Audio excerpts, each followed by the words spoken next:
ahora con un tema que creo también es de mucha actualidad en toda España, especialmente en Aragón, porque la contratación pública no solo es eficiencia, está en solidaridad, lo dicen los documentos de la Unión Europea, y parecía importante traer aquí también ese debate con la ponencia titulada La colaboración con el tercer sector en la prestación de servicios sanitarios y sociales, la lógica de la solidaridad frente a la lógica del mercado. El encargado de la ponencia será Miguel Ángel Bernal, profesor titular de Derecho Administrativo, Grupo de Investigación, ya coyunturalmente, y espero que no estructuralmente, director general de Patrimonio y Contratación Pública del Gobierno de Aragón. Se dedica a estos temas, no hay que extender mucho más su currículum. Le quiero agradecer pues, la disposición de estar aquí, de que no haya perdido el espíritu universitario, que es importante, y lo mismo que le decía Alfonso, todavía más, en lo que me queda de maestro, los tiempos, porque nos queda la estrella, profesor Joaquín Tornos, y no quiero que se nos vaya más del tiempo deseado. Miguel Ángel, gracias. Bien, muchas gracias. Muchas gracias por la invitación a estar esta mañana aquí y compartir algunas reflexiones sobre las novedades que el marco normativo actual y futuro presenta en relación con la contratación de una determinada tipología de contratos de servicios, los llamados servicios a las personas. Y luego abundaré en este concepto. Pero sí que quiero decir que para mí este tema tiene un especial cariño o una particularidad, y es que fue el último de los temas que abordé desde una perspectiva exclusivamente académica, porque era el tema en el que estaba trabajando pues apenas un mes antes de incorporarme a mi nueva ocupación en el Gobierno de Aragón. Aquellas reflexiones, aquel trabajo universitario, tuve oportunidad de exponerlo en una intervención en el seminario que todos los meses de septiembre hacemos en Formigal, el grupo de investigación, que llevaba precisamente este título, la contratación de servicios a las personas. Pues bueno, curiosamente, caprichos del destino, unos meses más tarde, allá por el mes de diciembre, tuve que recuperar a prisa y corriendo las notas que yo había preparado para aquella conferencia de septiembre, la jurisprudencia que había trabajado, porque desde el Gobierno se entendió que era extraordinario y urgente dictar una norma que abordase la acción concertada de servicios sociales y sanitarios. Y como consecuencia de ello, pues fue dictado en el mes de enero el Decreto Ley 1/2016, precisamente de acción concertada en esos ámbitos. Pues bueno, a nadie se le escapará que las principales conclusiones de aquella ponencia, elaborada desde un punto de vista estrictamente académico, en el mes de septiembre, pues tuvieron reflejo después en lo que sería la exposición de motivos y el articulado de ese Decreto Ley. Un decreto ley cuyas principales novedades pues luego desgranaré, pero sí que diré que existen ciertos indicios, y no porque haya participado yo en su elaboración, pero sí que existen ciertos indicios de la utilidad de dicha norma. Esa norma, para empezar, no ha sido recurrida por el Estado,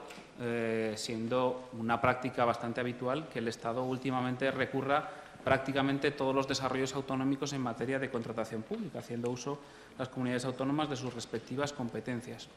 Fue una norma que además obtuvo un premio por parte del CERMI, el Comité Español de Representantes de Personas con Discapacidad, como una de las mejores iniciativas normativas en el año 2016. Los primeros comentaristas de la norma han destacado su elevada factura técnica y además, cuarto indicio, es una norma que ha sido copiada casi literalmente por la Comunidad Valenciana. Recientemente se publicaba la Ley 7/2007 de la Comunidad Valenciana de acción concertada en el ámbito de la sanidad. Indicios, por tanto, no sé si llega ya a la categoría de prueba de la utilidad de esta norma. Por centrar un poco el objeto de la ponencia, la regulación de los servicios a las personas, claro, es una terminología, para empezar, novedosa. No era frecuente hasta la aprobación de las directivas europeas utilizar esta expresión para referirnos a qué. ¿A qué nos referimos cuando hablamos de servicios a las personas? Pues bueno, si analizamos la directiva, sus considerandos, su articulado, si analizamos el proyecto de ley de contratos del sector público, nos vamos a encontrar con que la terminología que se utiliza en uno y en otros casos no es la misma para referirnos a una misma realidad, o mejor dicho, a veces se utilizan conceptos similares que pueden inducir a pensar que estamos ante conceptos intercambiables, cuando el alcance de cada uno de ellos no es exactamente el mismo. Y, además, principal diferencia, el régimen jurídico tampoco es uniforme. La expresión servicios a las personas la encontramos en el considerando 114 de la Directiva 2014/24, principalmente. Y es ahí donde se hace referencia con esta expresión a determinados servicios de carácter social, sanitario y educativo, lo cual pues, nos lleva a hacernos una primera idea de a qué nos referimos cuando hablamos de servicios a las personas. Una idea un tanto general que luego hay que matizarla porque el articulado y fundamentalmente un anexo de la directiva, el anexo 14, es el que fija con precisión cuáles son esos llamados servicios a las personas y hasta tal punto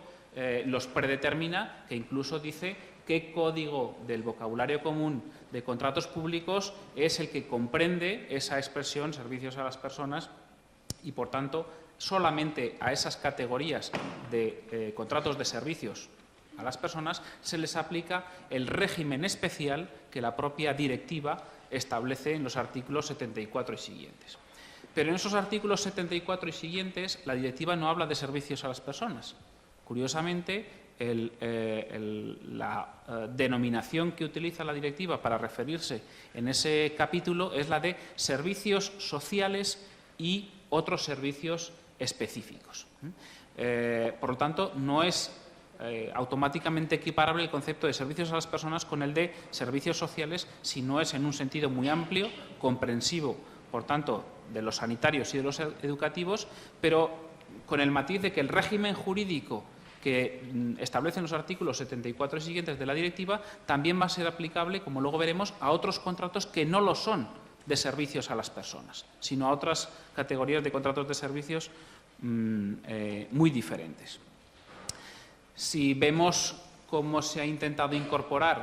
esta categoría de contratos de servicios de la directiva al proyecto de ley de contratos del sector público, nuevamente encontramos otro contrato diferente, otra denominación diferente y además que induce o puede inducir a una mayor confusión. El proyecto de ley de contratos del sector público, cuando quiere referirse, las pocas veces que lo hace y con las poquísimas matizaciones que introduce a los servicios a las personas, se refiere a ellos como servicios especiales. La confusión puede ser mayúscula cuando tenemos precisamente una ley referida a unos contratos diferentes, pero que comúnmente es conocida como ley de contratos en los sectores especiales: agua, energía, transporte y servicios postales. Y esa denominación e identificación de esos servicios que contiene el proyecto de ley de contratos del sector público en un anexo, el cuarto, que es una reproducción literal del anexo 14 de la directiva, se combina además en el articulado del proyecto de ley con otra denominación diferente, que es la de servicios sociales, para los cuales hay también alguna especialidad en cuanto a su régimen jurídico. Por tanto, cuidado con los conceptos, porque, como digo, no son categorías totalmente intercambiables. Pongo como ejemplo un botón tomando como referencia el anexo 14 de la Directiva 2014/24, que enuncia una serie de categorías de servicios a las personas, identificadas esas categorías con unas referencias del código CPV, entre las cuales encontramos categorías prototípicas de servicios a las personas: los sociales y de salud, educativos, sanitarios y culturales, o los religiosos, pero en ese mismo anexo y, por tanto, dentro de la categoría que, según el artículo 74 y siguientes, se refiere a servicios sociales y otros servicios específicos, encontramos algunos que prácticamente no tienen nada que ver con esos servicios a las personas, pero que, sin embargo, desde el punto de vista de la directiva, van a compartir el mismo régimen jurídico que luego analizaremos. Servicios de hostelería y restaurante, los servicios jurídicos, cuando no estén excluidos del ámbito de la directiva, según el artículo 10d, los contratos de seguridad pública o los contratos de correos. ¿De acuerdo? Todos estos, desde la directiva, se diseña o se permite un régimen jurídico simplificado, como luego veremos, que es compartido con el propio de los llamados servicios a las personas. Pues bien, en relación con esos servicios a las personas, a la vista de lo que dice la directiva, podrían resultar varios sistemas o varias fórmulas de gestión de esos servicios. La gestión directa, con medios propios de la Administración, la entidad contratante, como sistema organizativo; la llamada gestión indirecta por la vía contractual, es decir, a través del oportuno contrato público de servicios, sería otra de las vías; y recientemente los desarrollos autonómicos que se están produciendo apuestan por una tercera vía, aunque no es propiamente una tercera vía, sino una segunda modalidad de gestión indirecta paralela a la contractual, que sería la acción concertada, que es la que regulan pues tanto la norma aragonesa resultante del Decreto Ley 1/2016 como la norma valenciana. Me centraré, por tanto, en analizar a continuación tanto el régimen de gestión indirecta por la vía contractual, las especialidades que prevé la directiva que pueden resultar de aplicación a la gestión de estos contratos, y analizar también las previsiones incluidas en el proyecto de ley de contratos del sector público, aprovechando también que está el senador Juan José Rubio aquí y que está tomando muchas notas para cuando llegue el proyecto de ley al Senado, pues el título de mi ponencia, de la lógica, del principio de solidaridad a la lógica del mercado, si contraponemos la regulación posibilista de las directivas y la regulación del proyecto de ley de contratos del sector público, se podría subtitular como lo que pudo haber sido y no fue. Porque la verdad es que, como veremos a continuación, el régimen posibilista que ofrece la directiva para la gestión de estos contratos de servicios a las personas no ha sido incorporado al proyecto de ley de contratos del sector público. Y, para acabar, pues haré alguna mención a las especialidades de esa acción concertada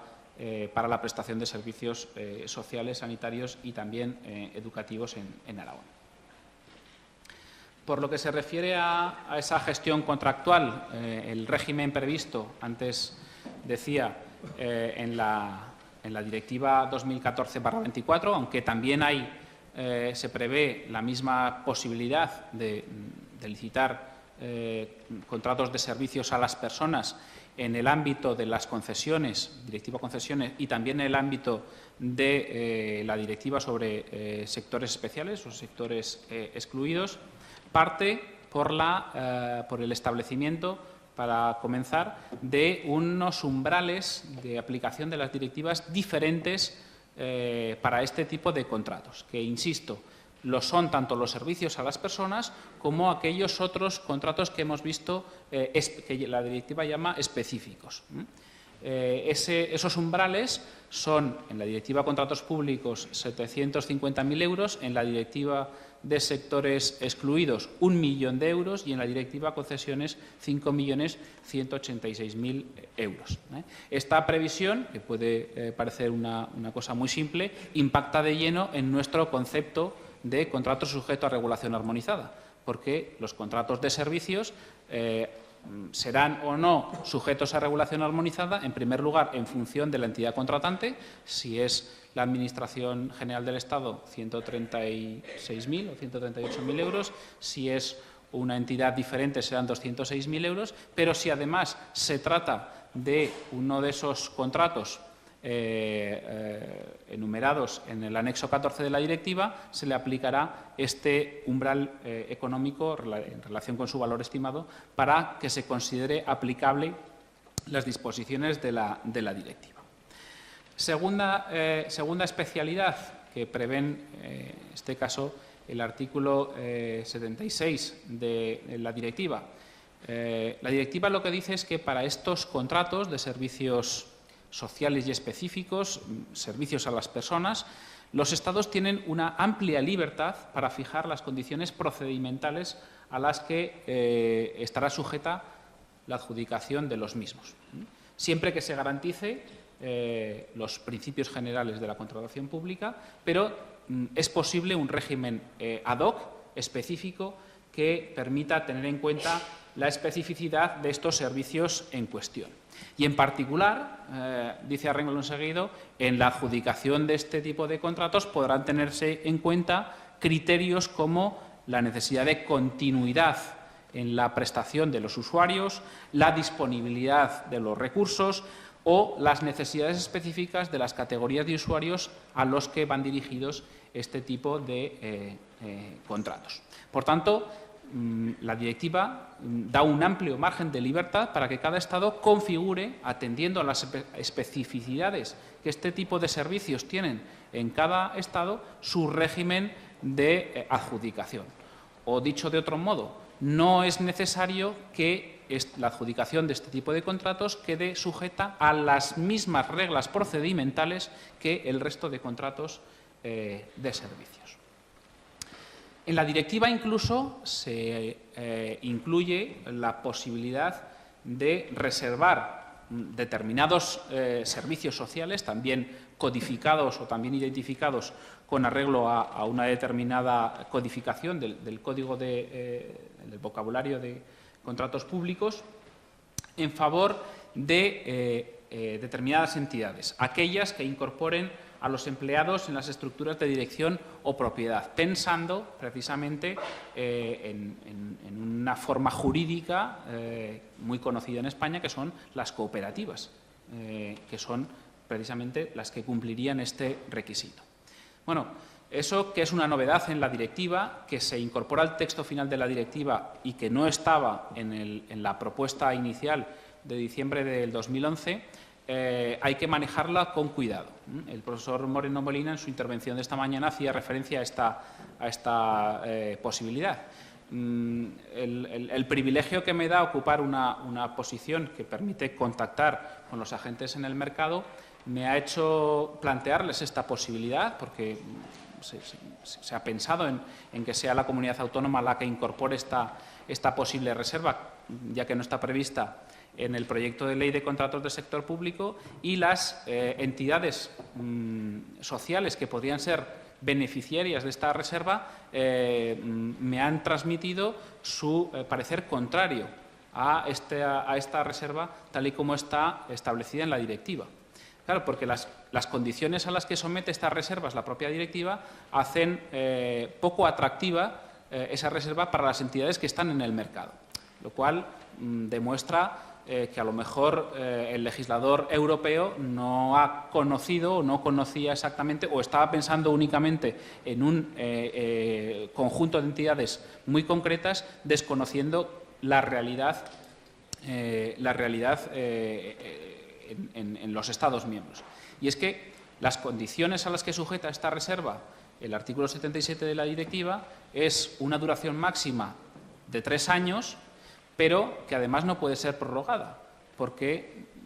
la directiva fija como condición para el establecimiento de estas reservas que la entidad beneficiaria de la misma no ha podido resultar beneficiaria de una reserva en los 3 años anteriores a la concesión de la reserva. Con lo cual, esa oportunidad de negocio, entre comillas, para estas entidades limitada a 3 años y que después debe ser abandonada, no es atractiva y, por tanto, no resulta funcional. Por eso, por lo menos desde la Comunidad Autónoma de Aragón, y al menos temporalmente, hemos decidido no regular este tipo de reservas. El profesor Moreno Molina también en su intervención de esta mañana hacía referencia a una posibilidad, una idea que se aportaba en relación con las reservas de contratos públicos, prever reservas de contratos exclusivamente para entidades sociales sin ánimo de lucro. O para centros especiales de empleo, que ya está prevista la reserva, pero limitarla a aquellos sin ánimo de lucro. Cuidado, porque este planteamiento, que puede parecernos legítimo, puede ir en contra del mecanismo de la reserva de los centros especiales de empleo. Claro, si uno analiza, el caso de Aragón, que es el que conozco yo, si uno analiza la forma jurídica que tienen los centros especiales de empleo, uno se va al registro de centros especiales de empleo que aquí gestiona el Instituto Aragonés de Empleo y comprueba que de los aproximadamente 60 o 70 centros especiales de empleo registrados, el 99% adopta la forma jurídica de sociedad de responsabilidad limitada. Entonces, establecer reservas de contratos a centros especiales de empleo sin ánimo de lucro supondría que solamente podrían concurrir 3 centros especiales de empleo que tienen forma jurídica de fundación. No podrían concurrir el resto de entidades que tienen una forma jurídica mercantil. ¿Cómo se ha traído esa regulación posibilista de la directiva al proyecto de ley de contratos del sector público? Pues bueno, la delimitación de esos llamados servicios especiales se hace en el anexo 4 de la directiva. El umbral específico para estos contratos, recuerdo, de 750.000 euros, está previsto en el artículo 22.1, letra C. Se ha incluido una previsión específica en el artículo 135.5 y en la disposición adicional 37ª en relación con los anuncios de aquellos contratos de servicios a las personas que sean licitados bajo la modalidad de concesión, con las características particulares en cuanto a transferencia de riesgos que deben utilizarse en este tipo de contratos de concesión. Y luego hay una referencia muy concreta, muy particular, en un precepto, en el artículo 145.7, que únicamente se aplica, si hacemos una interpretación literal del contenido del proyecto de ley, a los contratos de servicios sociales. Claro, esos servicios sociales son solamente una parte de los llamados servicios a las personas. O si atendemos al anexo 4 del proyecto de ley de contratos del sector público, son una parte muy específica de todos los que podrían beneficiarse de esa disposición. ¿A qué disposición me refiero? El artículo 145.7 del proyecto establece que en la licitación o para la adjudicación de esos contratos de prestación de servicios sociales, el precio, que era una de las demandas tradicionales de las entidades que operan en este sector, no podrá ser el único factor determinante de la adjudicación. Bueno, yo creo que se queda el prelegislador se ha quedado a mitad de camino entre las demandas del sector y la realidad y las posibilidades que él tenía. Con esta redacción se van a poder seguir insistiendo en los mismos problemas que existe hasta ahora, y es que para la adjudicación de este tipo de contratos el precio sigue siendo el factor determinante de la adjudicación, porque es el que tiene la mayor ponderación desde el punto de vista de los criterios de adjudicación. Pero bueno, como digo, es una previsión, un pequeño paso adelante, pero también limitado en su ámbito objetivo, solamente para los contratos de servicios sociales. La pregunta es, bueno, ¿y los educativos, y los sanitarios, y los culturales? Depende del concepto de contrato de servicios sociales que utilicemos, podremos defender o no la aplicación, la extensión a esos contratos. Pero ya digo, una interpretación literal y lógica en coordinación con lo que dice el propio anexo cuarto del proyecto de ley, pues nos llevaría a defender lo contrario. Ante esta situación, algunas comunidades autónomas hemos optado por tratar de explorar otra fórmula de gestión de los servicios a las personas diferente a la gestión directa y a la gestión indirecta por vía contractual. Y se ha optado por regular lo que se conoce como acción concertada. Bueno, la situación de partida era el sometimiento, como regla general, de la licitación de los contratos de servicios a las personas a el régimen total, en su entera integridad, de la Ley de Contratos del Sector Público. Eran considerados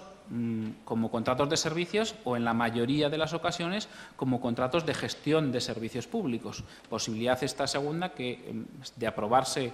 el actual texto que está como proyecto de ley de contratos del sector público, ya no será posible porque desaparece esa figura contractual, la gestión de servicios públicos. La normativa, en cambio, autonómica sobre servicios sociales introducía una matización, y es que entendía que en la adjudicación de esos contratos podía darse preferencia para la adjudicación a entidades sin ánimo de lucro. Pero, como digo, esto era una previsión que no estaba en la legislación básica de contratación, ni en la legislación autonómica de contratación, sino en la legislación autonómica de servicios sociales. Claro, establecer esta preferencia, que a renglón seguido establecía cuando las ofertas sean equivalentes desde el punto de vista de los criterios de adjudicación. Suponía que esa preferencia solamente era operativa en los supuestos de empate de ofertas. Y quien trabaje habitualmente en contratación pública será conocedor de que difícilmente en la práctica se dan empates entre ofertas, con lo cual esa preferencia devenía en la práctica prácticamente inoperativa. Bueno, en ese estado de cosas, la Directiva 2014/24 incorpora en fase de texto final una importante mención en uno de sus considerandos, señalando que expresamente que los Estados tienen libertad para prestar por sí mismos los servicios a las personas u organizar los servicios sociales de manera que no sea necesario celebrar contratos públicos. Previsión muy importante, que es la que habilita, por tanto, a otras fórmulas de gestión indirecta, pero alternativas o paralelas a la gestión contractual. Y de esta prescripción de la directiva es de la que arranca, en particular, la legislación autonómica aragonesa que regula la acción concertada. Esa previsión de la directiva está confrontada o es coherente, además, que representa un valor añadido con lo que dice la jurisprudencia europea. El Tribunal de Justicia de la Unión Europea mencionaba esas dos sentencias que aparecen en la transparencia, Dimitri Berberov esta mañana, han admitido la adjudicación directa de determinados contratos de servicios a las personas a algunas entidades en las que concurren ciertas características, sin necesidad de una gestión contractual de esas adjudicaciones. En ambos casos, una sentencia de diciembre del 14 y una sentencia de enero del 16, el Tribunal de Justicia parte de considerar estos servicios a las personas como servicios que entran dentro del ámbito de aplicación de las directivas. Y ya hemos visto que, aunque sea con un régimen simplificado, con un régimen especial, las directivas regulan la adjudicación de estos contratos. Pero el Tribunal de Justicia va más allá. Dice, bueno, siendo eso el punto de partida o la situación de partida, puede haber supuestos, puede haber casos en los que la ruptura del principio de igualdad que preside la adjudicación de contratos públicos esté justificada, siempre que existan razones de carácter objetivo que así lo justifiquen. Y, en concreto, analiza el Tribunal de Justicia en esas sentencias, en un caso, la concurrencia de razones imperiosas de interés general, en aquel caso, la entidad contratante aducía para justificar esa adjudicación directa un riesgo para el equilibrio financiero del sistema de seguridad social y, en el segundo caso, se explicaba o se aducía una razón de salud pública, la necesidad de mantener un servicio médico y hospitalario equilibrado y accesible para todos, como motivos que justificaban, en ambos casos, la adjudicación de contratos de transporte sanitario en ambulancia, no a entidades que se dedican profesionalmente a ello, se dedican en el mercado a ofrecer ese tipo de servicios, sino que en ambos casos creo recordar que la adjudicación recaía en organizaciones de voluntariado. Y en ambos casos, o al menos en uno de ellos era en la Cruz Blanca italiana en quien recaía esa adjudicación. Entiende el Tribunal en ambos casos, el fundamento es exactamente idéntico en ambas sentencias, que esta excepción es posible siempre y cuando las entidades en las que recaiga esa adjudicación se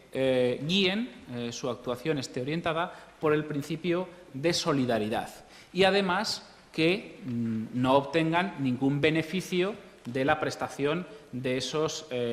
servicios, sino que únicamente la contraprestación que pueden tener esas entidades se limitaría al reembolso de los costes variables, fijos y permanentes en que incurrieran esas organizaciones para suministrar esos servicios o para prestar esos servicios. Pero algo que quedaría fuera de esa contraprestación sería el beneficio industrial que en una relación contractual típica pues repercutiría un contratista. Con base en la prescripción de la directiva y en la jurisprudencia europea, se dicta primero el Decreto Ley 1/2016 del Gobierno de Aragón, que, una vez convalidado por las Cortes de Aragón, es tramitado como proyecto de ley y, finalmente, en diciembre, con un texto muy similar al que tenía el propio decreto ley aprobado por el Gobierno, se aprueba la Ley 11/2016 de 15 de diciembre de acción concertada para la prestación a las personas de servicios de carácter social y sanitario. Las principales novedades que incorpora esta regulación es, por una parte, una limitación subjetiva. La acción concertada solamente se va a poder llevar a cabo, se va a circunscribir a entidades públicas o entidades privadas sin ánimo de lucro. De la preferencia en la adjudicación pasamos, por tanto, a una cuasi-reserva, una reserva especial en favor de estas entidades. Como límite objetivo, también hemos de definir, la ley no lo hace, remite a un desarrollo posterior en cada ámbito, qué servicios a las personas son los que van a poder ser objeto de la acción concertada. Por ejemplo, en el ámbito social, no todas las prestaciones de la cartera de servicios sociales van a poder ser objeto de acción concertada. Básicamente, aquellas prestaciones que son prestaciones de carácter económico se reservarán para su prestación por parte de la Administración y no podrán ser objeto de concierto. En ambos casos, el concierto recaerá sobre entidades previamente habilitadas para la realización de la actividad en la que la prestación del servicio consista. Habrá igualmente, a pesar de que esté limitada subjetivamente el número de entidades que pueden participar de esos conciertos, habrá un procedimiento competitivo con la publicidad correspondiente al que concurrirán esas entidades. Y, acogiendo esa previsión de la jurisprudencia europea, hay unos condicionantes económicos que incluso se recogen en el principio de eficiencia presupuestaria, que es uno de los principios que está recogido en el artículo 4 de esta Ley 11/2016. De manera que las contraprestaciones económicas a percibir por las entidades concertadas cubrirán como máximo los costes variables, fijos y permanentes de prestación del servicio, sin incluir el beneficio industrial, para estar perfectamente alineados con lo que dice la jurisprudencia europea. Como decía anteriormente, esa norma autonómica aragonesa, creo que pionera, ha abierto el camino, ya ha comenzado a exportarse a otros territorios autonómicos. Y la primera en adoptar este sistema de gestión concertada de servicios a las personas es esa Ley 7/2017, recientemente publicada, sobre acción concertada para la prestación de servicios a las personas, reducida esta regulación valenciana al ámbito sanitario, a diferencia de lo que sucedía con la regulación aragonesa. La regulación aragonesa, os lo he dicho, tanto en el decreto ley como en la Ley 11/2016, en su rúbrica se refieren única y exclusivamente a servicios sociales y sanitarios. Su ámbito objetivo principalmente es ese, y así se recogía en el decreto ley 1/2016. Lo que ocurre es que durante la tramitación parlamentaria como proyecto de ley de ese decreto, con posterioridad a su convalidación, las Cortes de Aragón incluyeron también como servicios susceptibles de acción concertada algunos servicios de educación permanente. Por tanto, por esa vía de la tramitación parlamentaria, el ámbito objetivo de esa norma se ha ampliado. La Ley 7/2017, en un, diría, 95%, es una copia literal, hecha con el Word, copia y pega, de la norma autonómica aragonesa.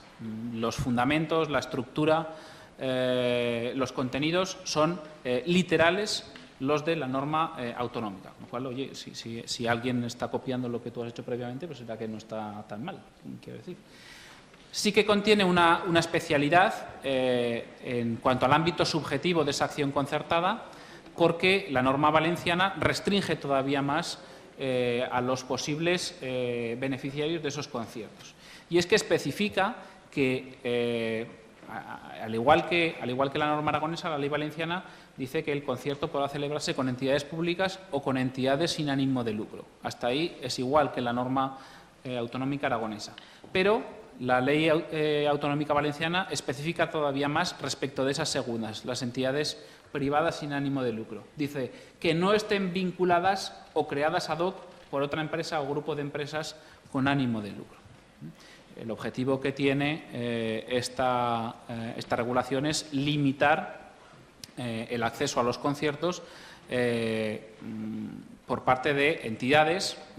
Ha sucedido en el caso de los centros especiales de empleo, entidades creadas